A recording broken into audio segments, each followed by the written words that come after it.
Bienvenidos a Historia de la Política Exterior de Venezuela 2. Hoy vamos a hablar del periodo comprendido entre 1969 y 1979, los presidentes Rafael Caldera y Carlos Andrés Pérez, en su primera etapa de gobierno cada uno. Como ven, vamos a utilizar la metodología de análisis que hemos utilizado anteriormente, que lo vamos a usar.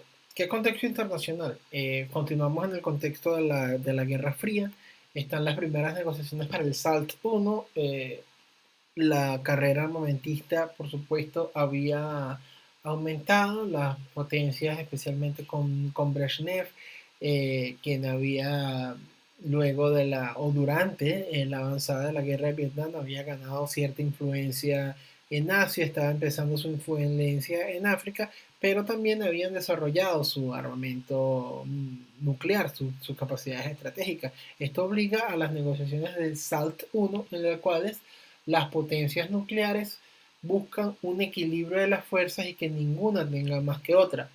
Esto sigue desarrollándose dentro de la política de destrucción mutua asegurada que se desarrolló durante esta época especialmente y se hizo visible durante la crisis de los misiles.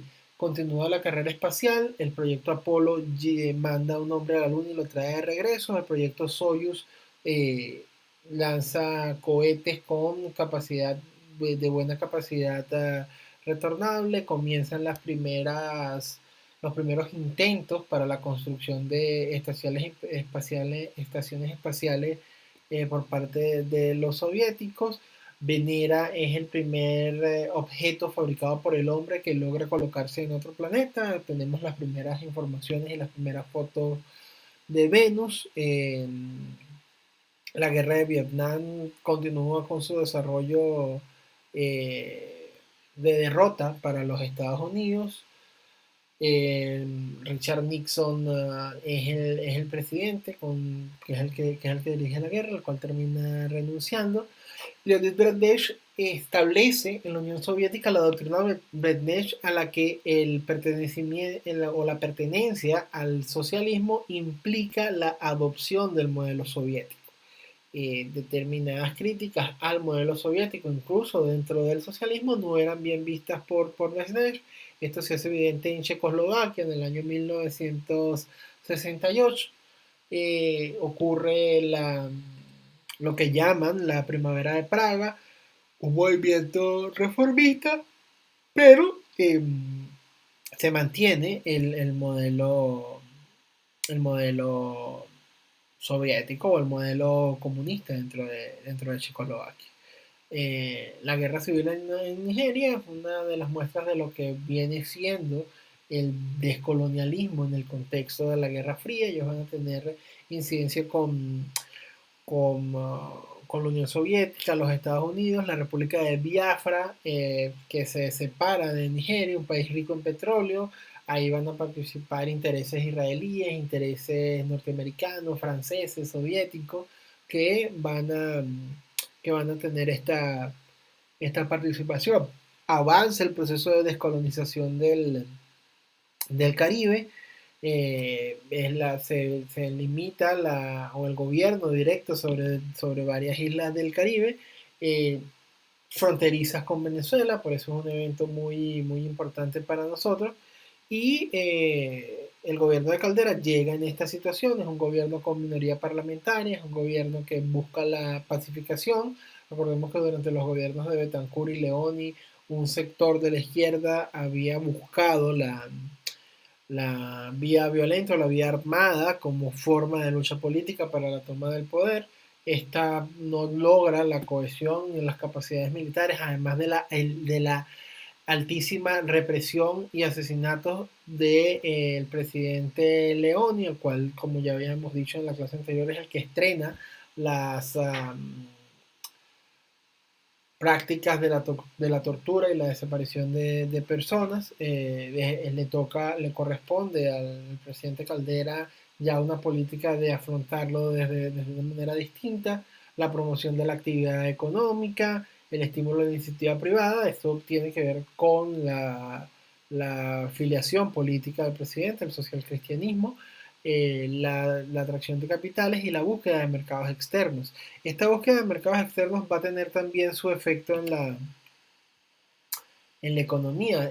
Ocurre la sustitución del régimen de concesiones, tiene que ver con la relación que vamos a tener con Estados Unidos, que era la principal concesionaria en ese país, que se esperaba que venciera en 1983. El pluralismo ideológico. ¿Cuál es el pluralismo ideológico? Hablar o tener relaciones con todos los países con los que tuviéramos intereses económicos, especialmente en la región, sin importar la forma política o el tipo de gobierno que estos países tuvieran. Eh, y esto tiene que ver con los esfuerzos para la integración latinoamericana y la incorporación al proyecto de integración, ya que una de las consecuencias de la doctrina de Betancourt, en la cual no teníamos relación con gobiernos que no fueran democráticos, nos limitaba únicamente a, en esa época, Paraguay, Colombia, Costa Rica y poco más. El problema del Esequibo, el vencimiento del Acuerdo de Ginebra iba a ocurrir muy pronto. Venezuela eh, ya no tiene un conflicto con el Reino Unido, con una potencia imperialista, sino que ahora va a tener un conflicto territorial con una república nueva y en crecimiento. La economía orientada a la exportación era otro de los intereses planteados por el presidente Caldera. El presidente Caldera viaja en 1970, un año después de su elección, a la toma de posesión del presidente electo chileno Salvador Allende, a pesar de que la maquinaria propagandística había presentado al presidente Allende como un presidente marxista y como la entrada de la Unión Soviética a América Latina. Y esto lo va a acompañar durante sus 3 años de gobierno hasta que es asesinado en 1973. Se practica la política del pluralismo ideológico, como ya habíamos dicho. El protocolo de Port de España va a trazar por 12 años las negociaciones que tenían que hacerse según el acuerdo de Cartagena para la solución del problema Esequibo, del acuerdo de Ginebra, disculpen anteriormente. El acuerdo de Cartagena se firma en el año 1969, sin embargo, no es del interés del gobierno de Caldera firmar ese acuerdo, aunque Venezuela había sido invitada. Otra de las acciones que tenemos en materia de comercio exterior es la fundación del Instituto de Comercio Exterior. Esto tiene su lado económico, pero también tiene su lado comercial o su lado de política exterior. ¿Por qué? Porque para poder desarrollar un comercio exterior dentro de nuestros vecinos o con el conjunto de nuestros vecinos, con Brasil, con Bolivia, con Perú, con Colombia, con todo el Caribe que estaba recién independizado, necesitábamos una política exterior que ideológicamente no nos bloqueara la entrada en esos países. Y es en este sentido que se funda el Instituto de Comercio Exterior. Venezuela, luego de desarrollar diferentes negociaciones, entra en 1973 en el Acuerdo de Cartagena, lo cual es motivo de una gira del presidente Caldera. Pasaron 4 años de negociaciones, dado que Venezuela quería determinadas condiciones por su característica de país petrolero. En ese momento era un país receptor de inmigrantes de todos los otros países de la región andina, y tenía sus reservas en cuanto a las posibilidades de libre tránsito de personas, de libre tránsito de mercancías, y entra en 1963. Este lastre lo vamos a arrastrar durante toda nuestra existencia en la comunidad andina, como lo vamos a ver más adelante. Pero finalmente en 1973 entra como un intento de entrar dentro de la región. Otro de los temas que teníamos precisamente con Colombia era la delimitación de las áreas. Esta delimitación tiene que ver con la península de La Guajira, ¿Qué ocurre? Desde la separación de la Gran Colombia, este territorio había quedado en, eh, en espera de la delimitación durante todo el siglo XIX, la independencia y lo que había pasado el siglo XX. Hubo incluso negociaciones demarcadoras durante los años 50. En una negociación se concede la línea de los monjes a Venezuela, con una negociación colombiana. Sin embargo, quedaba pendiente el tema de las áreas marítimas y submarítimas. Como vemos, es una situación bastante particular, dado que, si bien los monjes es territorio venezolano, la línea de demarcación no está bien definida, generando determinada confusión, dado que la costa colombiana podría entrar en territorio venezolano. De hecho, en 1987 ocurre un conflicto con un barco de la Fuerza Armada colombiana que entra en territorio venezolano, que lo vamos a ver en la próxima clase, y entran diferentes tesis. Este mapa muestra las tesis que se han planteado a lo largo de la segunda mitad del siglo XX, pero en ese momento no se había llegado a ningún acuerdo y estas conversaciones se inician. Hay una reunión en Colombia, pero no se llega todavía a ningún acuerdo. Sin embargo, se mantiene el espíritu de conversar este asunto, que es vital, más hoy que ya en ese entonces Venezuela, el Golfo. Esta es la salida del lago de Maracaibo, la principal salida del petróleo venezolano. Esta es una zona rica en carbón, rica en recursos energéticos en general, gas y también otro tipo de minerales. En este contexto llega en 1974 el gobierno del presidente Carlos Andrés Pérez. Carlos Andrés Pérez logra una campaña política que aglutina las fuerzas ADECAS, que habían estado divididas 5 años antes. Llega, pero ¿qué pasa?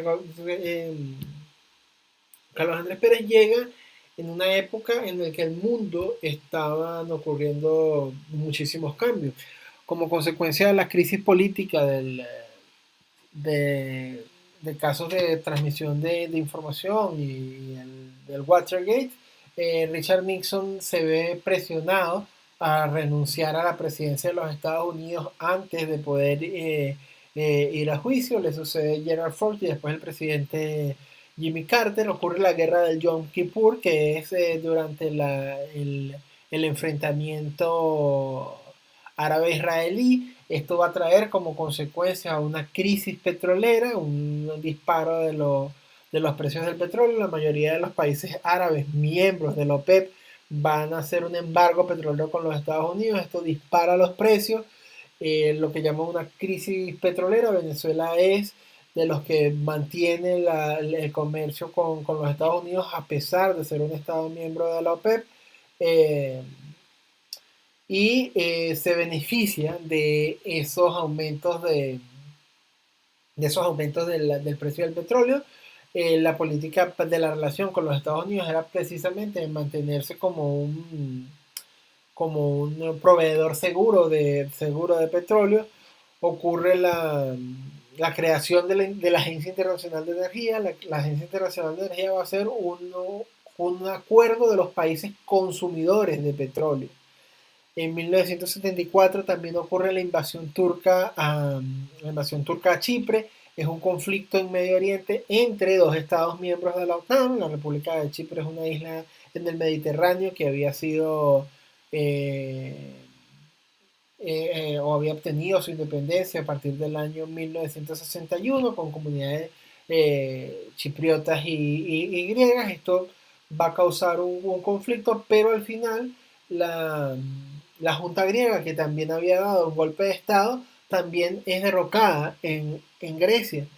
Así que vemos que la configuración de los poderes en Europa también se va a cambiar.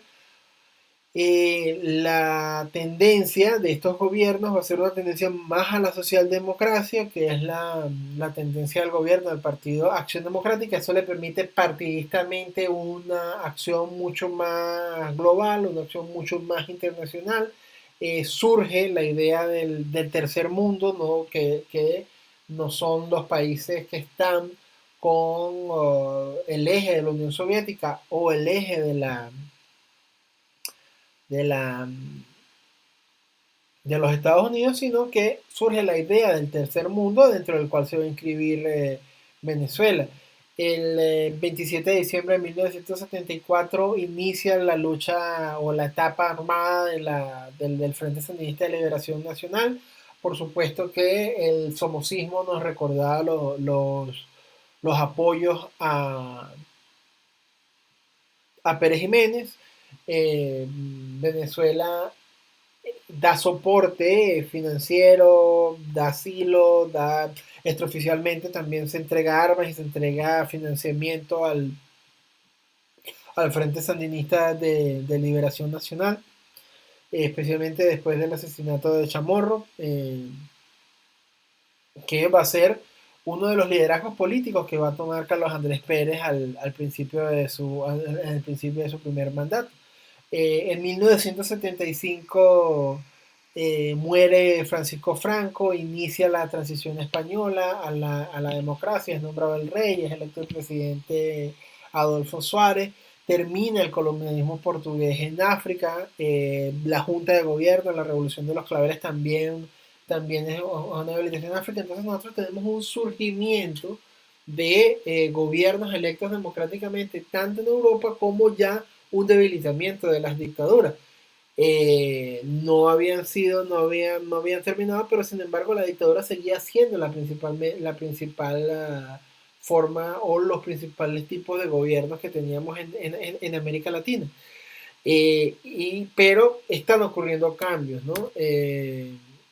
Muy importante, Olof Palme en Suecia en 1973 es electo presidente, William Brandt en Alemania Occidental, Bruno Casey en 1970 es electo presidente de hasta estos tres presidentes de tres naciones occidentales no comunistas van a ser electos de la mano de partidos de corte socialdemócrata.